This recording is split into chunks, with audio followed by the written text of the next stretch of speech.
வணக்கம் நேர்களே. நம்ம நிறையா பிஸ்னஸ் ஃபுட்டில் பண்ணிக்கிட்டுருப்போம். ஸோ இந்த பிஸ்னஸ் என்னென்னா கொள்ளு பவுட்ரு. ஸோ கொள்ளு பவுட்ரு பார்த்தீங்கன்னா இட்லி பொடி மாதிரி, பட் ஆனால் இட்லி பொடி கிடையாது. இதை நீங்கள் சூப் வச்சு சாப்பிட்டுக்கலாம், இல்லை தோசை சப்பாத்தி இந்த மாதிரி மேலே தூவி சாப்பிட்டுக்கலாம், ரைஸ் கூட கலந்து சாப்பிட்டுக்கலாம்.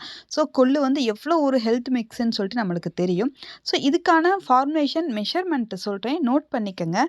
கொள்ளு 1 கிலோ கொள்ளு பவுட்ரு ஹெல்த் பவுட்ரு ரெடி பண்ணுறதுக்கு கொள்ளு 200 கிராம் எடுத்துக்கலாம்.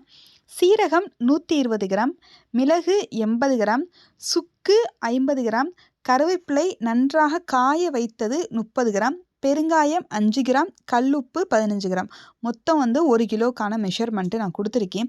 ஸோ கொள்ளை நல்லா முழுசாக கழுவிட்டு வெயிலில் காய வச்சு எடுத்து வச்சுக்கோங்க. அடுத்து நல்லா வாசனை வரை நல்லா வறுக்கணும், ரோஸ்ட் பண்ணி எடுத்துக்கோங்க. ஸோ இது கூட மிளகு, சீரகம், சுக்கு இதெல்லாம் தனித்தனியாக வறுத்துக்கோங்க. கருவேப்பிலையும் நல்ல ஒரு கிறிஸ்பி, நம்மளுக்கு தெரியும் இல்லையா, ஆல்ரெடி நம்ம ஃபுட் பிஸ்னஸ் பண்ணுறவங்களுக்கு தெரிஞ்சிருக்கும். கருவேப்பிலையும் நல்லா கிறிஸ்பியாக வர்ற வரைக்கும் கருவேப்பிலையும் வறுத்துக்கோங்க. ஸோ அனைத்தையுமே நல்லா கூலானதுக்கப்புறம் இப்போ நம்ம மிக்சியில் போட்டு பல்சில் போட்டு நல்லா அரைச்சி எடுத்துக்கலாம். ஸோ நல்லா ஃபைன் பவுடராக அரைக்கணும்னு அவசியம் கிடையாது.